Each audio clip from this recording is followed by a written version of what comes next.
ఉద్యమ నేత ముద్రగడ పద్మనాభంతో కాసేపట్లోనే భేటీ కానున్నారు వైసీపీ నేతలు. బ్రేకింగ్ న్యూస్ అందుతోంది. ఏపీ రాజకీయాల్లో ఈ భేటీ ఆసక్తి రేపుతోంది. ముద్రగడ వైసీపీలో చేరబోతున్నట్లుగా ప్రచారం జరుగుతోంది.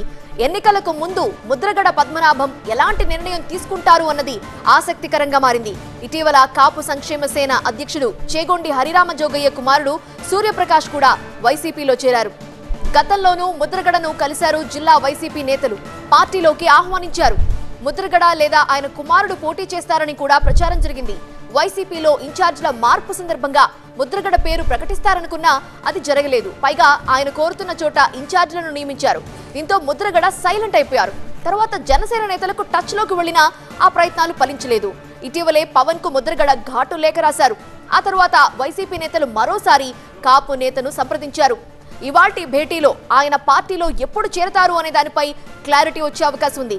ఇక పవన్ పిఠాపురం నుండి పోటీ చేస్తే అక్కడి నుంచే ముద్రగడను బరిలోకి దింపుతారా అనేది ఇప్పుడు హాట్ టాపిక్ గా మారింది. వారికోస్ వెయిన్స్ వ్యాధికి కేవలం 30 నిమిషాల్లో చికిత్స. కాల్ చేయండి 9989527715. ప్రస్తుతం అక్కడ వంగా గీత ఇన్ఛార్జ్ గా ఉన్న ఆ ప్లేస్ లో ముద్రగడకు ఛాన్స్ ఉండొచ్చు అనే ప్రచారం జరుగుతోంది.